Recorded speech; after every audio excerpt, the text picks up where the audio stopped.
हमारे लिए अपने बच्चे लोग दे रहे हैं, स्वागत कर रहे हैं मुख्य अतिथि का।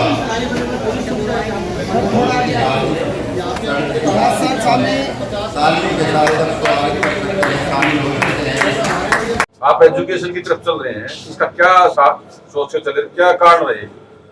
सोच यही है कि अब जो है बच्चों को पढ़ाई के ऊपर बहुत कंपटीशन करना पड़ेगा, और अभी भी देखोगे तो जो फैसिलिटी शहरों में थी वो गांव में नहीं है। तो इसलिए मेरी एक ही सोच है, गांव में फैसिलिटी देके ज़्यादा से ज़्यादा बच्चे कामयाब हों और गांव के बच्चे भी बड़े अफसर बने। आपके पैसे का दिख रहा है, CSR का सही उपयोग गाँव में दिख रहा है। हम CSR का ही पैसे इन्वेस्टमेंट करते हैं, कोई एक पैसा गलत यूज नहीं करते, ना करने देते। तो यहाँ पे पढ़ाई जो है जो बच्चों के लिए वो किस प्रकार से होगी, किस तरह के ट्यूटर जो हैं कोचिंग दे रहे हैं? कोचिंग हमारे सचिन अलाव जी हैं, हमारे कर्नल सिंह जी हैं, इनकी दिल्ली में भी संस्था है, तो इन्हीं से हम ज़्यादा से ज़्यादा कोचिंग कराएंगे। तो और भी गांव में आपने शुरू किए? बहुत गांव में कर रखे हैं हम, कितने गाँव? करीब 27-28 गाँव में करे हैं। अच्छा, और भी है? हाँ, और भी है, कितने? जितने की ज़रूरत होगी उतना ही कराएंगे। जितनी अच्छी हमारा CSR का बजट जितना एक्चुअल उसके ऊपर लगेगा बच्चों के ऊपर, हम उतना इन्वेस्टमेंट करेंगे। तो इस तरह की मुहिम आपने जो चलाई, इसका क्या परिणाम भी आज तक क्या निकला? परिणाम अच्छा निकला है। जैसे कि हम जुई में है, वहाँ पे इस साल भी 4-5 बच्चे निकल के गए हैं। जोजू में महाविद्यालय है, वहाँ से भी अच्छे बच्चे निकल के गए हैं।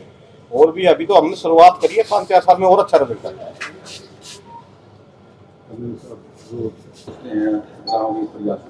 ये तो बेसिकली गांव की सोच है।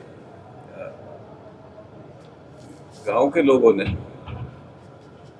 पर्टिकुलरली ओमवीर सिंह जी की टीम ने और सचिन ने,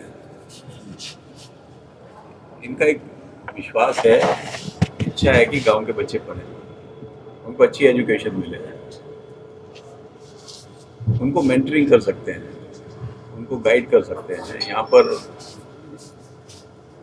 टीचर भी रख रहे हैं कुछ लोग, ताकि उनको अच्छी तरह से पढ़ा सकें। लेकिन सबसे बड़ी समस्या ये आती है कि आपको सही टाइम पे सही गाइडेंस मिली या नहीं मिली। ग्रामीण परिवेश में वो पढ़ाई का वातावरण यहाँ पर उपलब्ध हो पाएगा, और वो ऐसा वातावरण बन पाएगा क्या? क्यों नहीं बन पाएगा? अगर आपकी सोच है तो अच्छे से अच्छा वातावरण बन पाएगा।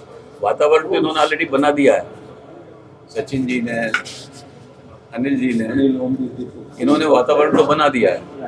अब उस वातावरण को कंटिन्यू करना गांव का काम है, गांव के बुजुर्गों का भी काम है। देखें यहाँ पर डिसिप्लिन ठीक रहे, मैनेजमेंट ठीक रहे, और उसकी मेंटरिंग का काम जो है वो हमारा है, सचिन का। जरूर माहौल बनेगा।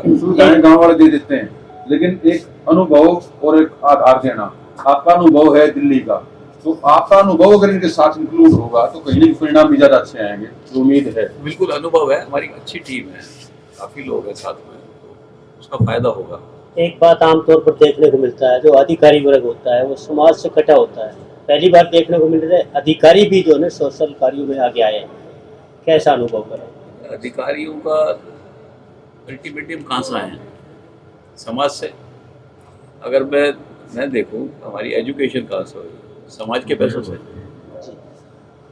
फादर किसान थे, इतने पैसे नहीं थे कि प्राइवेट स्कूल्स में या प्राइवेट कॉलेज में भर्ती करा सकें।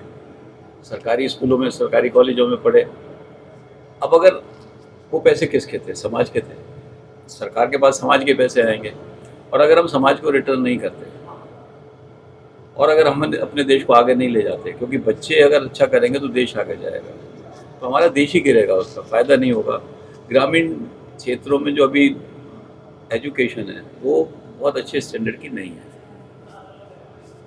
टीचरों को कई बार, आई डोंट नो, मुझे पूरा यहाँ का नहीं पता, बहुत सी जगह टीचर भी ढंग से नहीं पढ़ाते, अपनी जगह किसी और को रख देते हैं पढ़ाने के लिए, ऐसा भी देखा गया है।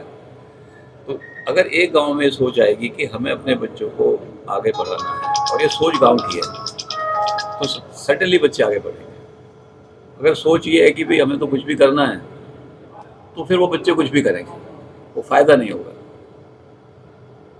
सर कैपेसिटी कितनी रहेगी, सीटिंग कैपेसिटी? ये हाँ, बताओ। कैपेसिटी इसमें 3 क्लासरूम है जिसमें 40 बच्चे बैठ के क्लास हो सकती है। एक वहाँ पर हमने अपना ऑफिस बनाया है जहाँ से हम अपनी चीज़ों को डील करेंगे। इसके अलावा लाइब्रेरी है जिसमें 100 के करीब बच्चे एक साथ बैठ के पढ़ सकते हैं। उसी लाइब्रेरी में अलग से 50 कंप्यूटर का सेटअप है जिस पे 50 बच्चे अपना कंप्यूटर पे टेस्ट वगैरह दे सकते हैं, ऑनलाइन क्लासेस देख सकते हैं, या कोई भी हम उनको दिल्ली से कनेक्ट करवाते हैं तो लेक्चर भी डिलीवर कर सकते हैं। साथ साथ हम इसमें वीसी का प्रोविजन रखेंगे कि चेन्नई में बैठा हुआ अधिकारी भी बच्चों को यहाँ बैठ के गाइड कर सकता है। कोशिश ये है कि 9वीं से 12वीं के बच्चे कि उनका करियर उसी से सेट हो जाए कि उनको कॉलेज में कौन से में जाना है, उनको किस स्ट्रीम में जाना है, और उन्हीं में से जो ब्राइट बच्चे होंगे वो सिविल सर्विसेज के लिए, एमबीए के लिए या किसी और मास्टर्स के लिए हम कोशिश करेंगे कि 10वीं से बच्चे को ये बताओ मेरे को कहाँ जाना है। एक और एग्जांपल मैं देता हूँ, यहाँ के 12वीं पास 90% बच्चों को, अच्छे स्कूल के बच्चे उनको ये नहीं पता होता कि CUET का पेपर देना था। तो उसके बाद क्या होता है कि वो बहुत सारे कॉलेजेस, बहुत सारी सेंट्रल यूनिवर्सिटी मिस कर जाते हैं। अब जो बच्चा यहाँ बैठेगा उसको पता रहेगा मेरे को जनवरी में ये फॉर्म भरना है। तो अपॉर्चुनिटी कई बार लैक ऑफ उसके बिना नॉलेज के भी वो भी काफ़ी आपकी निकलती है। तो हम यहाँ पे कोशिश करेंगे कि हर साल काउंसलिंग सेशन होते रहे, हर महीने हम में से कोई ना कोई आता रहे। यहाँ की जो टीम होगी उसका भी हम प्रोफेशनल अपग्रेड करते रहेंगे। ये नहीं कि अगर उनमें से कोई कमज़ोर पढ़ा रहा है तो हम उसकी भी ट्रेनिंग करवाएंगे। सही टीम कहाँ से तैयार की जाएगी, यहीं से ही या कहीं बाहर से आएगी? यहीं से आएंगे। इसी गांव के जितने जोश के अच्छे इंसान हैं सब पढ़ा रहे हैं। ऑलरेडी वो 110 बच्चों को यहाँ पे पढ़ा रहे हैं, गांव की चौपाल में बैठ के पढ़ा रहे थे। तो ये तो उनकी ऊर्जा है कि उनकी ऊर्जा से प्रेरित होकर हम सब आगे आए। Day by day online tuition भी हो, ऑनलाइन नहीं, हम स्पून फीडिंग नहीं करेंगे। हम बच्चे को आइडेंटिफाई करेंगे, उसका ट्रैक करेंगे बच्चा कैसा है, उसकी वीकनेस को टारगेट करके उस पर काम करेंगे। ये आइडिया आपके दिमाग में कैसे आया सर? ऑलरेडी हम